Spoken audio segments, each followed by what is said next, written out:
and welcome. I'm Dr. Kurt Nelson of Marian University in Indianapolis. I'm Director of Catholic School Programs, and we're pleased to give you this preview of what our live virtual field trip with the St. John Bible is going to look like. This is one of the volumes of the St. John's Bible, which is actually 7 different volumes. As you can see, it's a very large Bible, all hand calligraphied, hand illuminated. And so our mission with the live virtual events is to give your students a glimpse into the text, but also the illuminations, and help students understand the text in a new way, and especially in a new modern way with this new St. John's Bible.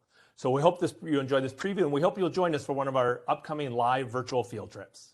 One of the first illuminations you see is from the book of Genesis, the creation, which depicts clearly the 7 days of creation as different slices as the world and the universe is created. And we see at the beginning the formless void working through the creation of land and water, the sun and the moon, the waters, and eventually the creation of man. All of these images are taken from what we currently understand about the world. You'll see the creation of land is from a satellite image. The creation of man comes from some of the earliest pictographs and cave drawings that we've discovered. But all throughout, we have the presence of God. One of the key ways that the artists remind us of the presence of God is by the use of gold leaf.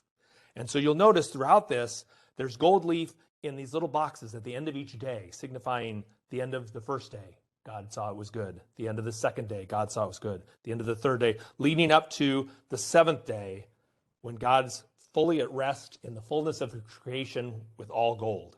So all throughout this volume, the presence of gold reminds us of the presence of God.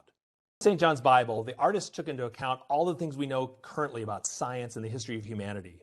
And so here we have the image of Adam and Eve, which probably look very different from any other Adam and Eve you've previously seen in biblical artwork. The artists here have chosen to depict Adam and Eve as 2 Africans from the Great Rift Valley, the area of Kenya and Tanzania, where our current science says the oldest human remains have been found. And so you'll see them depicted as Africans.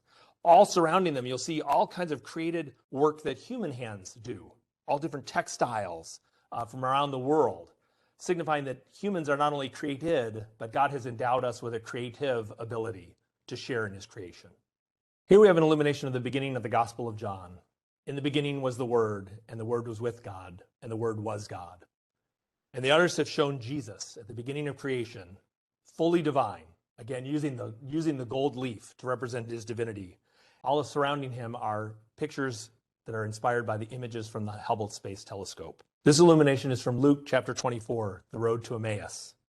And we see the 2 disciples walking side by side. They encounter someone on the side of the road. It's Jesus, but they don't recognize him. And you'll notice in the illustration, his face is obscured, so we don't see him yet. But as we go up the road, and you see there are lots of other travelers on the road, we get to a point here where we see Jesus breaking the bread. And suddenly, as Jesus breaks the bread, they recognize him. And again, here as he's risen in his divinity, they recognize who it is. In addition to showing some of our favorite illuminations from the St. John's Bible, this experience will be interactive for your students as well. They'll be able to help us select what images to look at next, answer questions, and it'll be an interactive session. We hope you and your students will join us for our next live virtual interactive field trip.